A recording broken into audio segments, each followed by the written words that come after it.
Friend मैं गुप्ता सबको welcome करती हूँ आपकी अपनी एस पब्लिक यूट्यूब चैनल पर। उम्मीद करती हूँ कि आप सब अच्छे होंगे। दोस्तों मैं सेल्स की सीरीज़ में आपके लिए लेकर आ रही हूँ, रियल एस्टेट की जो सेल्स सीरीज़ है उसमें ये एक नया वीडियो आपके लिए लेकर आई हूँ कि जिससे पहले मैंने जो भी अपलोड किया आप उसको जाकर एक बार देख लीजिए। लिंक मैंने डिस्क्रिप्शन में दे दिया है और अगर आपको लिंक नहीं मिल रहा है तो फ़ोन नंबर दिया हुआ है, इस पर आप कॉल करके पूछ सकते हैं। दोस्तों हमारे पास जो प्लॉट्स, जैसे मैंने आपसे बताया था कि क्लाइंट से क्वेश्चंस करने, जैसे मैं क्वेश्चन पूछ रही थी सर आपका बजट क्या है, इसी तरह के मैं क्वेश्चन से बात करने वाली हूँ कि कौन कौन से क्वेश्चन आप क्लाइंट से पूछिए जब हम कॉल्स करें। सबसे पहले तो जब हम क्लाइंट को फ़ोन करें तो उसका नाम नंबर हमारे पास होता है। हमको उसके बारे में ज़्यादा से ज़्यादा जानकारी हासिल करनी होती है कि ज़्यादा से ज़्यादा उनके बारे में इन्फॉर्मेशन हमारे पास हो ताकि नेक्स्ट टाइम जब हम फॉलोअप करें तो उसका इस्तेमाल कर सकें। तो उसमें आपको कुछ क्वेश्चन पूछते हैं कि सर आप किस पर्पज़ से लेना चाह रहे हैं। अगर क्लाइंट बताता है कि रियल इस्टेट में वो आ रहा है तो उनको अगर प्लॉट लेना तो प्लॉट सब किसके लिए लेना चाह रहे हैं तो आपको ये पता होना चाहिए उनका पर्पज़ क्या है प्लॉट से। वो आपको जो प्लॉट ले रहे हैं वो किस लिए ले रहे हैं, तो मकान बनाना या इन्वेस्ट करना है या वो हाउसेज बनाना है या किसी रेंटल के पर्पज़ से है। तो जो भी पर्पज़ है आपको वो पर्पज़ उनका पता होना चाहिए। तो उस तरह से पहला क्वेश्चन आपको ये रहेगा कि सर मैं ये बात कर हेलो सर मैं बात कर रही हूँ शगुफ्ता। उसके बाद जब उन्होंने बता दिया कि हाँ वो सर्च कर रहे हैं तो उनका बजट क्या है, 40 लाख 50 लाख 2 करोड़ 1 करोड़ जो भी उनका बजट है क्लाइंट का, वो बजट आपके पास ये सब के लिए आपके पास एक नोट पेन और डायरी होनी चाहिए। उसके लिए तुरंत आप लिखते चलिए क्लाइंट के नाम के सामने जो है ना वो करते चलिए जो क्लाइंट बता रहा है। तो इसके लिए नोट पैड और डायरी लेकर के बैठिए पेन के साथ। तो इसमें सबसे पहले हम पूछेंगे कि उसका बजट क्या है, बजट के बाद सर किस पर्पज़ से आप लेना चाह रहे हैं। पर्पज़ जब हमें पता हो गया, बजट पता हो गया तो सर किस लोकेशन में लेना चाह रहे हैं। तो लोकेशन वगैरह जब आपके पास अगर हो तो ही उनसे कमिटमेंट करेगा। लोकेशन नहीं है आपके पास तो आप कमिटमेंट फॉल्स कमिटमेंट क्लाइंट के साथ कोई भी नहीं करेगा। और उसके साथ साथ क्लाइंट से जब ये सब क्वेश्चन पूछ लेते हैं तो उनसे विजिट का टाइम पूछेंगे कि सर विजिट किस टाइम आप करेंगे, आप फ्री किस टाइम में। हम अपनी तरफ से नहीं सोचेंगे कि सर 12 बजे फ्री हो जाइए या 2 बजे फ्री हो जाइए, क्योंकि उस केस में जब आप खुद से कहते हैं क्लाइंट को तो क्लाइंट टाइम तो देता है मतलब वो जल्दी में होता है। कई बार भी टाइम देता है, कई बार वो सोचता है कि आप बहुत फास्ट हैं रहने की। जब वो अगर हम किसी को प्रॉपर्टी बेच रहे हैं, अगर किसी को हमसे प्रॉपर्टी खरीदनी है और हम सेल कर रहे हैं तो सबसे बड़ी बात ये है कि अगर हमारी खुद की आपको हैसियत बता समझनी होगी कि हमारी, जैसे आप 2 करोड़ की प्रॉपर्टी बेच रहे हैं तो आप 2 करोड़ की प्रॉपर्टी तभी बेच सकते हैं जब आप 2 करोड़ की, इसका मतलब आपके पास है प्रॉपर्टी। आपको खुद को जो आप प्रॉपर्टी सेल करो उसके हकदार खुद को समझना होगा, तब आप आसानी से मोटिवेट होकर के सेल्स कर पाएंगे। और सेल्स में कुछ भी नहीं है दोस्तों, सेल्स कॉन्फिडेंट का सारा सेल्स में जो कुछ होता है वो कॉन्फिडेंट होता है। जिस दिन आपका मन उदास होगा उस दिन आप कितना भी कॉल्स करने की कोशिश कर लो आपका दिल ना लगेगा, आप काम नहीं कर पाएंगे। और जिस टाइम आपका दिल लगेगा आपका कॉन्फिडेंस इस लेवल पे पीक पे होगा, उस वक्त आप कॉल्स को कीजिए तो आपको रिजल्ट बहुत ज़्यादा आएंगे। 10 कॉल्स में हो सकता हो आपके 6 क्लाइंट्स मान जाए, 10 में से हो सकता हो 8 क्लाइंट मान जाए।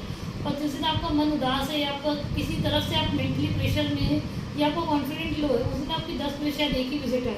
ये जो क्लाइंट आपसे बात करने में चाह रहा हो और जो क्लाइंट एकदम जेन्युइन हो वो भी आपसे ना हो, क्योंकि मतलब बात करके वो मना कर दे या आज फ्री डाल दे कल करेंगे। तो ऐसा होता है रियल इस्टेट है और रियल इस्टेट में सेल्स में ये सब पॉसिबल है। तो इसलिए खुद के माइंड को तैयार करके ही सेल्स के लिए जब कॉल्स करें तो उनकी माइंड को तैयार करें। वो जब खुद का माइंड तैयार होगा तब आप क्लाइंट्स को बात करें। और जो क्वेश्चन मैंने पूछे इन क्वेश्चन की बिहार पे आपका जो प्रॉपर्टी हो वो उसे सजेस्ट करें। आप खुद को ये ना सोचिए कि आप सेल्समैन है, आप ये सोचिए कि आप एक एडवाइज़र है। तो मेरे साथ अगर बात की जाए तो कोई मुझसे पूछता तो मैं रियल इस्टेट एडवाइज़र खुद को बताती हूँ। न मैं शुरुआत में थी तो मैं किसी को एसोसिएट लीडर ये सब नहीं बताती थी। मैं बताती हूँ कि मैं एक एसोसिएट एडवाइज़र नहीं हूँ, मैं रियल इस्टेट एक एडवाइज़र हूँ जो कि आपको सही चीज़ें सजेस्ट करता है, क्योंकि हमारा काम है सजेशन करना। आप किसी को अगर सही चीज़ बताएंगे तो उसका रिजल्ट आज नहीं कल नहीं परसों आपको मिलेगा ही मिलेगा। अगर आप ये सोचेंगे कि नहीं मैं इसको बता रहा हूँ मुझे रिजल्ट 200% आएगा ही आएगा, यहीं से आएगा, तो रिजल्ट कब कहाँ से आ जाएगा हमें आपको नहीं पता होता। हमारा काम है कर्म करना। ये चाहे कुरान हो, गीता हो, बाइबल हो, हर एक में चीज़ कही गई कर्म करो फल की चिंता मत करो, फल कहीं से भी आ जाएगा। कई बार मेरे पास क्लाइंट वहाँ से आ जाते हैं, मैं सोचती हूँ कि मैं यूट्यूब वीडियो डाल रही हूँ, क्लाइंट आ नहीं रहे हैं, फेसबुक पे ऐड भी चल रहा है, क्लाइंट आ रहे हैं उतना मोटिवेट। मेरे पास अचानक क्लाइंट्स को कॉल आता है, मैंने आपको यूट्यूब पे वीडियो देखा था, आप विजिट कराइए। कोई एसोसिएट होते हैं मेरी जिनसे बात हो रही होती है, उनका क्लाइंट आता है अचानक मेरी विजिट हो जाती है। तो इस तरह से आप जब क्लाइंट को बात करें तो मोटिवेट होकर कि कॉल करें। आपकी फर्स्ट कॉल लास्ट कॉल नहीं होती है, लास्ट कॉल जो आपकी होती है ना वो फर्स्ट कॉल की तरह ही इंप्रेशन होना चाहिए। तो जो मैंने आपको क्वेश्चंस बताए कि वो ये सवालों पे कीजिए। बाकी इस तरह के 50 से 100 क्वेश्चन से जो आपको रटने पड़ेंगे, जिसमें से शुरुआत से ही 4 से 5 क्वेश्चन आपको रट लीजिए एकदम कि सर आपका बजट क्या है, किस लोकेशन में लेना चाहते हैं, किस लिए लेना चाह रहे हैं और सर आपका आगे इसको लेकर के क्या प्लान है। वो सेल आउट करना चाह रहे हैं 5 साल में बनाकर सेल आउट करना चाह रहे हैं क्या, तो उस हिसाब से उनको सजेस्ट कीजिए आप एक एडवाइज़र की तरह। ये 4-5 क्वेश्चन है जिनको आपको राइट लेना चाहिए मेरे हिसाब से।